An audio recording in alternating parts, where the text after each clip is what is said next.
এই বিষয়ে আরো বিস্তারিত জানবো। আমাদের সহকর্মী মোহামিনুল খান অপু আমাদের সাথে যুক্ত হচ্ছেন। অপু, সেখানকার সর্বশেষ পরিস্থিতি জানাবেন, জনসভার প্রস্তুতি এবং এ নিয়ে সমর্থকরা এবং সাধারণ মানুষ কি বলছেন। রয়্যাল দুপুর ময়মনসিংহের সার্কিট হাউস মাঠে এখানে জামায়াতের আমির ডক্টর হয়েছে, তবে তার আসতে আরো বিলম্ব দুপুরে 1টা থেকে 2টা নাগাদ। এর আগে কিন্তু তিনি কিশোরগঞ্জে তিনি একটি জনসভায় বক্তব্য দেবেন, তারপরে কিন্তু এই ময়মনসিংহে আসবেন। তাই এর ইতিমধ্যে কিন্তু এই ময়মনসিংহের যে সার্কিট হাউস মাঠ রয়েছে সেই মাঠটি জামায়াত ইসলামের নেতৃবৃন্দ, সমর্থক এবং তাদের যে সকল শুভাকাঙ্ক্ষী রয়েছে, সাধারণ মানুষ রয়েছে, তারাও কিন্তু ইতিমধ্যে এসে এই মাঠে উপস্থিত হতে শুরু করেছেন। আমরা দেখতেই পাচ্ছেন যে আমার বাম পাশে জামায়াত ইসলামের নারী কর্মী যারা রয়েছেন, অর্থাৎ তাদের সমর্থক যারা রয়েছেন, তারা কিন্তু এখানে এসেছেন। কয়েক শতাধিক নারী কর্মী এখানে এসে তাদের সাথে আমরা কথা বলেছি।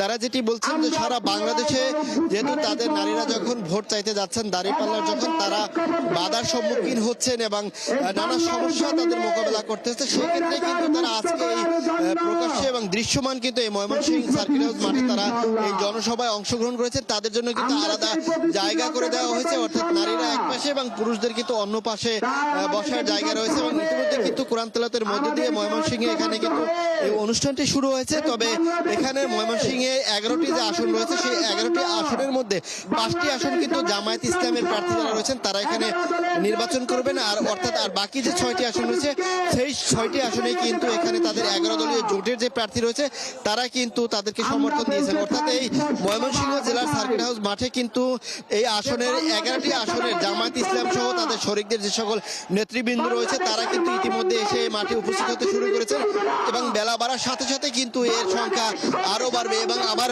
বাম পাশটিকে যদি আমি দেখাতে চাই, যেখানে কিন্তু পুরুষরাও কিন্তু রয়েছেন এবং জেলা আমিরের নেতৃত্বে কিন্তু কিছুক্ষণ আগে আমরা একটা মিছিল এখানে আসতে দেখেছি এবং তারা কিন্তু এখানে অপেক্ষমান রয়েছেন।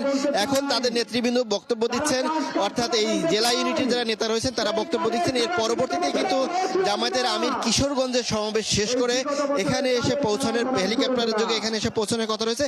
এরপরে কিন্তু তিনি মঞ্চে বক্তব্য রাখবেন। এই তাকে আশাকে কেন্দ্র করে অর্থাৎ এই জামায়াত ইসলামের নেতৃবৃন্দ, কর্মী সমর্থক যারা রয়েছেন, ছাত্র শিবির সহ অন্যান্য তাদের সহযোগী যে সকল সমর্থকরা রয়েছেন তারা কিন্তু এখানে রয়েছে, তারা অধীর অপেক্ষায় বসে আছেন এখানে তাদের আমিরকে এক নজর দেখার জন্য।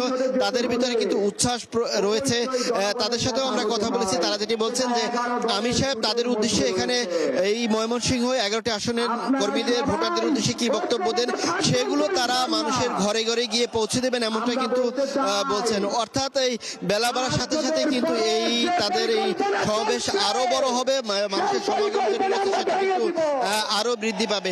তবে এই ছিল আমার কাছে ময়মনসিংহ সার্কিট হাউস মাঠ থেকে এই জামায়াত ইসলামের যে নির্বাচনী জনসভা সেটির শুরু হওয়ার আগে, অর্থাৎ আমির আসার আগ পর্যন্ত এই ছিল আমার কাছে সবশেষ খবর।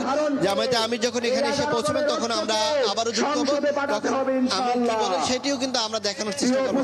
এই ছিল আমার কাছে সবশেষ খবর। ধন্যবাদ মোহামিনুল খান অপু, আপনি খবর রাখতে থাকুন। আমাদের এখানে যে জনসভা চলছে, দর্শক আমরা শুনছিলাম ময়মনসিংহের যে আজ জনসভা হবে জামাতে, সেই বিষয়ে আমাদের সহকর্মী মোহামিনুল খান অপুর সাথে আমরা কথা বলছিলাম।